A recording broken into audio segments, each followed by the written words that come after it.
uang negara, uang rakyat juga yang akhirnya akan masuk untuk memodali, untuk memperbaiki itu. Nggak mungkin dong diperbaiki hanya dengan gagasan-gagasan. Pasti ada. Petang ini juga kita sudah bergabung bersama dengan sinias muda yang baru saja menyutradarai film Kakak Bos, Arie Kriting. Halo, selamat petang, Bung Arie. Halo, selamat petang semuanya. Oke. Kakak Arie dengan Maidop di sini, sepertinya juga tadi sudah mengikuti ya perbincangan dengan Dirut PT PFN yang baru, Ivan Seventeen. Sejumlah aktor, Anda juga termasuk Fedi Nuril, Panji Pragiwaksono, Kevin Julio, Dewi Irawan, menyampaikan kritik dan juga keheranan mereka dengan penunjukan Ivan Seventeen. Kalau Anda melihatnya seperti apa? Kalau saya mendukung ya. Ya, kalau saya sebenarnya ya. Sebenarnya sih untuk saya pribadi sebenarnya mungkin boleh kita memberi kesempatan. Tapi untuk saya sih lebih kepada kayak di era sekarang ini tuh kemampuan kita untuk menakar kemampuan kapabilitas kita itu menurut saya penting juga. Bukan hanya sekedar semua apa yang dihadapi kita mau hadapi dengan semangat. Saya rasa itu dua hal yang berbeda gitu. Ibarat kata kalau misalnya saya ditawari jadi vokalisnya Seventeen kan mungkin saja gitu. Tapi dari saya pribadi apakah saya terima tawaran itu gitu. Mengingat keterlibatan saya dalam industri memang sama-sama kesenian, tapi saya di industri musik sejauh mana gitu. Ketika saya ditawari jadi vokalisnya Seventeen, saya juga pasti akan berpikir. Jadi Anda ini bahasanya mengkritik sebenarnya ya, kalau tidak kompeten bisa menolak sebenarnya. Saya tidak bisa bilang kompeten apa tidak. Kita yang menakar diri sendiri. Kalau saya jadi vokalisnya Seventeen, saya akan menakar diri saya bahwa saya tidak terlalu terlibat dengan industri ini gitu. Kayaknya bukan saya deh, mungkin boleh cari teman-teman yang lain. Itu kan bolanya ada di tangan kita gitu.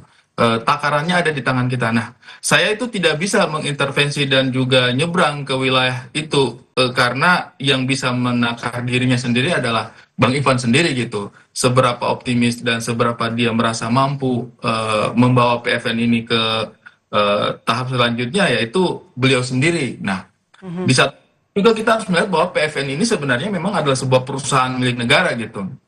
Yang kerja di sektor film. Kalau misalnya tadi Bang Ivan bilang bahwa dia berharap bisa membawa PFN ini menjadi hub.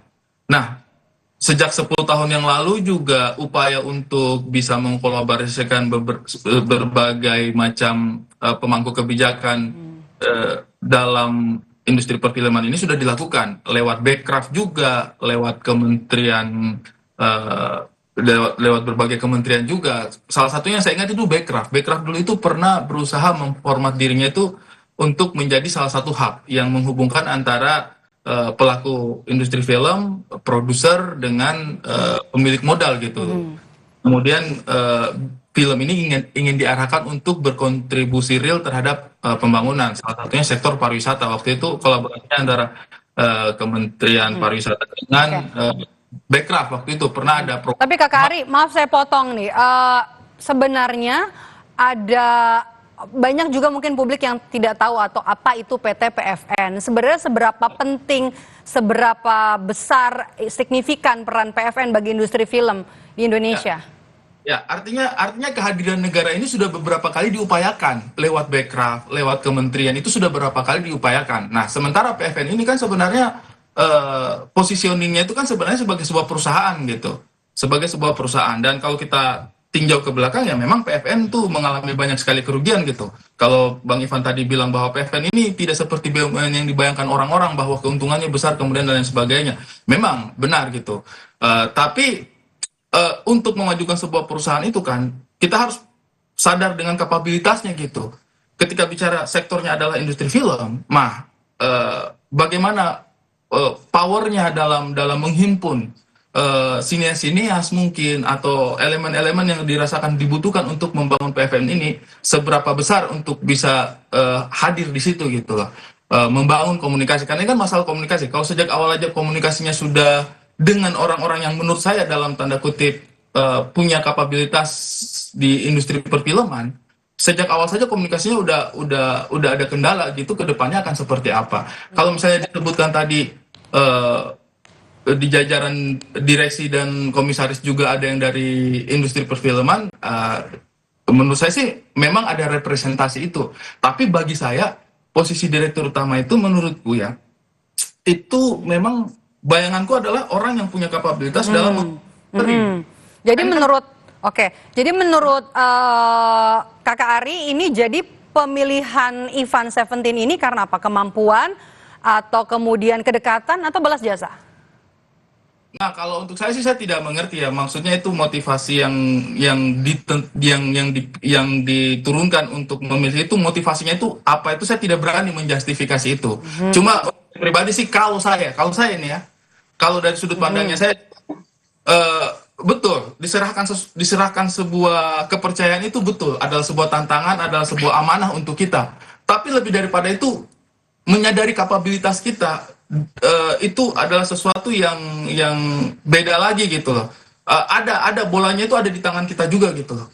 Untuk saya pribadi ya, ini hanya bayangan aja. Dan kalau misalnya ada banyak keraguan hari ini sih, mungkin itu bisa menjadi sebuah ibaratnya motivasi tersendiri buat Bang Ivan ketika menjalankan PFN ini seperti apa ke depannya. Itu silakan dijadikan motivasi. Tapi balik lagi bahwa apakah perusahaan negara itu memang akan seperti itu modelnya gitu loh. Diserahkan kepada orang-orang yang secara track record. Kan kalau kita bicara kapabilitas itu kan harus ada track recordnya, harus ada visi jangka panjangnya seperti apa yang membuat bagaimanapun juga BUMN itu kan pada akhirnya akan dibiayai oleh negara juga gitu loh. Perusahaan yang merugi tapi kan gaji directnya pasti akan jalan terus gitu ya. Nggak tahu ada hubungannya apa enggak gitu. Kan uang negara, uang rakyat juga yang akhirnya akan masuk untuk memodali, untuk memperbaiki itu. Nggak mungkin dong diperbaiki hanya dengan gagasan-gagasan. Pasti ada upaya-upaya konkret untuk bagaimana memperbaiki fasilitasnya, untuk membayar gaji karyawannya. Pasti ada gitu. Dan itu lagi-lagi uang negara yang masuk ke situ. Uang negara ini mau diserahkan kepada siapa nih? Kira-kira apa? Kira-kira visi jangka panjang apa? Kapabilitasnya apa? Nah itu yang menurut saya. Oke, jadi Anda melihat ini merasa penting ya sebuah instansi institusi ini dipimpin oleh orang yang tepat dan juga kredibel, punya kapasitas untuk nanti bisa memimpin terutama lembaga yang memang punya sederet masalah yang harus diselesaikan. Terima kasih sudah bergabung bersama kami Sineas Muda Ari Kriting di Kompas Petang hari ini. Sehat selalu Kakak Ari. Terima kasih banyak.